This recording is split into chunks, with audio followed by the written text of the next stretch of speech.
এদিকে আজ প্রধানমন্ত্রী সভায় যোগ দিতে যাওয়ার পথে দুর্ঘটনায় ৩ জনের মর্মান্তিক মৃত্যু। মুর্শিদাবাদ থেকে তারা প্রধানমন্ত্রী সভায় যোগ দিতে নদিয়ার তাহিরপুরে যাচ্ছিলেন। ডাউন কৃষ্ণনগর লোকালের ধাক্কায় ঘটনাস্থলেই ৩ জনের মৃত্যু হয়। রানাঘাটের তাহিরপুর এবং বাদকুল্লা স্টেশনের মাঝামাঝি দুর্ঘটনা ঘটে। গুরুতর আহত অবস্থায় হাসপাতালে ভর্তি রয়েছেন আরও একজন। ভোরে কুয়াশার জেরে দৃশ্যমানতা কম থাকাতেই এই দুর্ঘটনা বলে জানা গিয়েছে। মৃতরা সবাই মুর্শিদাবাদের বড়মার বাসিন্দা।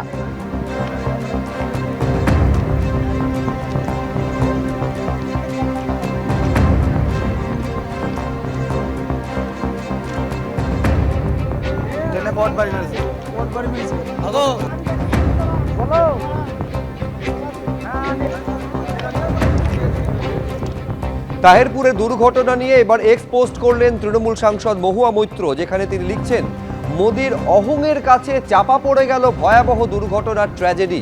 রানাঘাটে প্রধানমন্ত্রী সভার জন্য সমর্থকদের নিয়ে আসা হচ্ছিল মুর্শিদাবাদ থেকে।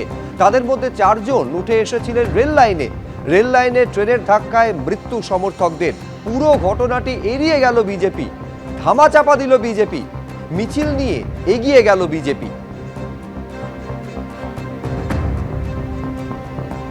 যে মর্মান্তিক মৃত্যুর ঘটনা ঘটেছে সেই নিয়ে পোস্ট করেছেন তার এক্স হ্যান্ডলে মহুয়া মৈত্র, কৃষ্ণনগরের সাংসদ, যেখানে তিনি লিখছেন, মোদির অহংয়ের কাছে চাপা পড়ে গেল ভয়াবহ দুর্ঘটনা ট্র্যাজেডি। রানাঘাটে প্রধানমন্ত্রী সভার জন্য সমর্থকদের নিয়ে আসা হচ্ছিল মুর্শিদাবাদ থেকে। তাদের মধ্যে 4 জন উঠে এসেছিলেন রেল লাইনে ট্রেনের ধাক্কায় মৃত্যু হয় সমর্থকদের। আর এই পুরো ঘটনাটি বিজেপি এড়িয়ে গিয়েছে, ধামাচাপা দিয়েছে বলে অভিযোগ করেছেন তিনি।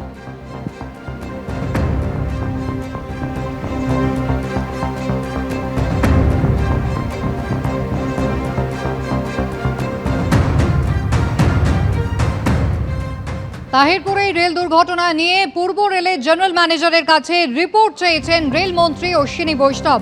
আজকে মুর্শিদাবাদের বড়োয়ার বাসিন্দারা তারা যাচ্ছিলেন রানাঘাট লোকসভা কেন্দ্রের অন্তর্গত তাহিরপুরে, যেখানে প্রধানমন্ত্রীর আজ এই সভা ছিল, সেই জনসভায় অংশ নিতে। আর ভোরে কুয়াশার কারণে দৃশ্যমানতা কম ছিল, আর সেই কারণে একেবারে রেলে ধাক্কা এবং তাতেই তাদের 3 জনের মৃত্যু হয় ঘটনাস্থলে। একজনের অবস্থা গুরুতর, শক্তিনগর জেনারেল হাসপাতালে চিকিৎসাধীন। আর এই ঘটনায় এবার পূর্ব রেলের জেনারেল ম্যানেজারের কাছে রিপোর্ট তলব করলেন রেলমন্ত্রী অশ্বিনী বৈষ্ণব।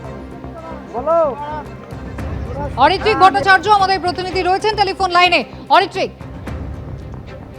দেখো, যেটা জানা যাচ্ছে যে আজকে সকালের যে ঘটনা 5:20 নাগাদ ঘটেছে, কৃষ্ণনগর থেকে শিয়ালদার দিকে যে ডাউন ট্রেন যাচ্ছিল, সেখানে বাজকুল্লা এবং বীরনগরের মাঝখানে এই ঘটনা ঘটে। এবং প্রাথমিকভাবে মনে করা হচ্ছে আজকের যে সকাল থেকে আমরা দেখেছি কলকাতা এবং জেলায় বিভিন্ন জায়গায় প্রচুর কুয়াশা ছিল, এই কুয়াশাই দুর্ঘটনার কারণ। তাহিরপুর স্টেশনের কাছে এখানে কিন্তু 3 জনের মৃত্যু হয়, 2 জন আহত হয়েছেন, তাদের হাসপাতালে চিকিৎসা চলছে। রেলমন্ত্রী ইতিমধ্যেই পূর্ব রেলের জিএম মিলিন্দ দেওস্কর তাকে ফোন করে যেটা জানতে চেয়েছেন যে প্রাথমিকভাবে কি মনে করা হচ্ছে, এবং তার পাশাপাশি একটি বিস্তারিত রিপোর্টও প্রস্তুত করতে বলেছেন যে কিভাবে এই ঘটনা ঘটলো। কারণ কুয়াশার মধ্যে ট্রেন চালানোর বেশ কিছু নিয়মাবলী আছে, সেগুলো সব রকম ঠিকঠাকভাবে মেনে চলা হয়েছিল কিনা বা কি ঘটনা ঘটেছিল সেই বিষয় নিয়ে একটি বিষয়ে তিনি জানতে চেয়েছেন। এবং সেই ফোন ইতিমধ্যেই পূর্ব রেলের জিএম এর কাছে এসছে। এটা সত্যির খবর, যেহেতু সেই রিপোর্ট তৈরি করা হচ্ছে যাতে রেলমন্ত্রীকে সরাসরি সেটা পাঠানো যায়, কি ঘটনা ঘটেছিল, কেন এই দুর্ঘটনা ঘটলো এবং এই দুর্ঘটনা কি এড়ানো যেতে পারতো, সেই বিস্তারিত রিপোর্ট তৈরি করা হচ্ছে, রেলমন্ত্রীকে সরাসরি পাঠানো হচ্ছে। ধন্যবাদ। প্রধানমন্ত্রী নরেন্দ্র মোদী আবহাওয়ার প্রতিকূলতার কারণে তার বিশেষ যে কপ্টার সেটা অবতরণ করতে পারেনি তাহিরপুরে, এবং সে কারণে সেখান থেকে আবার তা কলকাতা বিমানবন্দরে ফিরে যায়। সেখান থেকে অডিও বার্তা দেন প্রধানমন্ত্রী নরেন্দ্র মোদী, যেখানে ছত্রে ছত্রে তৃণমূল কংগ্রেসকে বিঁধেছেন প্রধানমন্ত্রী নরেন্দ্র মোদী।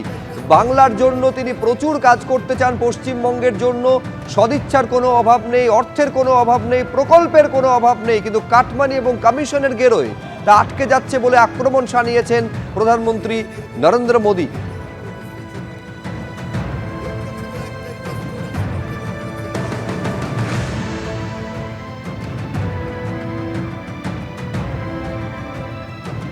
একই সঙ্গে আজকে অনুপ্রবেশ ইস্যুতে তৃণমূলকে একহাত নিয়েছেন প্রধানমন্ত্রী নরেন্দ্র মোদী।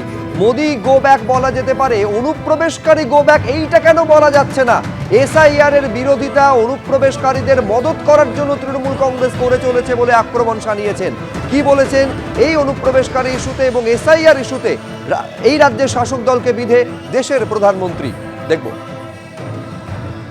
के बीच ये लिखा जाता कि गो बैक घुसपैठिए, गो बैक घुसपैठिए, लेकिन दुर्भाग्य देखिए, गो बैक मोदी के नारे लगा रहे हैं, लेकिन गो बैकों के लिए वे चुप हो जाते हैं।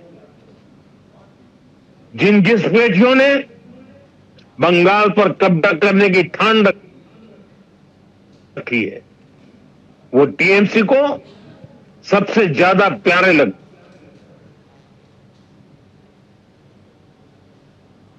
हैं। यही टीएमसी का असली चेहरा है। প্রধানমন্ত্রী তার বক্তব্য রাখতে গিয়ে বলেছেন যে তৃণমূল আমার বিরোধিতা করুক, তৃণমূল বিজেপির বিরোধিতা করুক, এইরকম একটা ন্যারেটিভ করতে চেয়েছেন। আমরা উল্টে বলছি যে আপনি ক্ষমতা থাকলে তৃণমূল কংগ্রেসের বিরোধিতা করুন, কিন্তু বাংলার মানুষের বিরোধিতা করছেন কেন?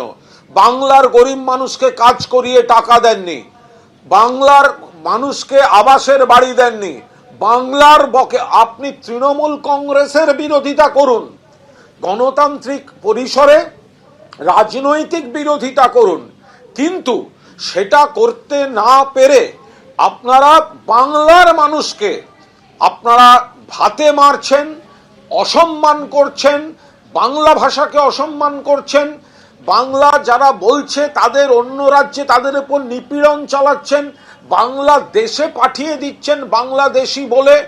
এই বিষয়ে নরেন্দ্র মোদী আজ মূল যে সমস্যাগুলো তিনি এড়িয়ে গিয়েছেন। আগের তিনটি পরিবর্তন সংকল্প সভার মতোই এখানেও কিন্তু অনুন্নয়ন নিয়ে সরব হয়েছেন অডিও বার্তায় প্রধানমন্ত্রী, এবং একই সঙ্গে তিনি অনুপ্রবেশ ইস্যুতেও কিন্তু সরব হয়েছেন। যদিও মতুয়াদের নিয়ে কিন্তু সরাসরি কোনো মন্তব্য তাকে করতে শোনা যায়নি। পশ্চিমবঙ্গের প্রত্যন্ত জায়গাগুলিতে অত্যাধুনিক পরিষেবা দেওয়াই তাদের উদ্দেশ্য, এমনটা যেমন মন্তব্য তিনি করেছেন, তেমনি মতুয়ারা সমাজ কল্যাণের ভাবনাকে সবসময় এগিয়ে দিয়েছেন।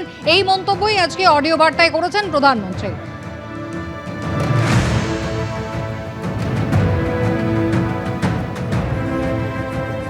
অনেক আশা করে আজকে মানুষজন জড়ো হয়েছিলেন, তারা প্রধানমন্ত্রীকে কাছ থেকে এক ঝলক দেখবেন, তার কাছ থেকে বার্তা শুনবেন, এটাই কিন্তু ছিল প্রত্যাশা। যদিও আশাভঙ্গ কিন্তু হয়েছে, তাদের অডিও বার্তাতেই সন্তুষ্ট থাকতে হয়েছে। মতুয়া সম্প্রদায়ের মানুষ তারা কি বলছেন দেখুন। সামনে এসে বললে তো আমরা অবশ্যই আরো বেশি খুশি হতাম, আরো কিছু আশা করেছিলাম আমরা, আরো কিছু হয়তো বলতেন, যেটা সামনাসামনি বলা যায় সেটা নিশ্চয়ই কনফারেন্সে হয় না। তো সামনে আসলে আমরা আরো বেশি খুশি হতাম। মনটা একটু খারাপ, কিন্তু আমরা বুঝতে পারছি নিশ্চয়ই কোনো সমস্যা আছে। ভবিষ্যতে উনি আবার আসবেন, আমাদের উদ্দেশ্যে কিছু বলবেন, বাংলার মহিলাদের জন্য কিছু বলবেন, এই আশা আমরা অবশ্যই রাখবো। সবসময় তো উনি তো আমাদের সাপোর্টের, সেটা আমাদের শোনা হলো না, আমাদের দুর্ভাগ্যের বিষয়। অন্য কোথাও হয়তো আবার আসবেন, অন্য কোনো জায়গায়, আমাদের পশ্চিমবাংলাতেই সেইখানেই হয়তো উনি আবার কিছু বলবেন আমাদের বিষয়ে। আমরা চাই 26 সালে নির্বাচনের আগে প্রধানমন্ত্রী আবার নদিয়ায় আসুন। প্রধানমন্ত্রীর সফর সম্পর্কে যেটা চূড়ান্ত ছিল যে প্রধানমন্ত্রী কলকাতা বিমানবন্দরে তার বিশেষ বিমান আসবে এবং সেখান থেকে তার কপ্টারে করে তিনি তাহেরপুরে যে হেলিপ্যাড রয়েছে সেখানে আসবে এবং সেখান থেকে সড়ক পথে 1 কিলোমিটার দূরে যে নেতাজি পার্ক তাহেরপুরে সেখানে সবাই যাবেন এবং তিনি বক্তব্য রাখবেন। কিন্তু আবহাওয়া প্রতিকূল থাকায় তার যে কপ্টার সেটা অবতরণ করতে পারেনি তাহেরপুর হেলিপ্যাডে, ফলে আবার তাকে ফিরে যেতে হয় কলকাতা বিমানবন্দরে এবং সেখান থেকে অডিও বার্তায় তার বক্তব্য রাখেন প্রধানমন্ত্রী নরেন্দ্র মোদী।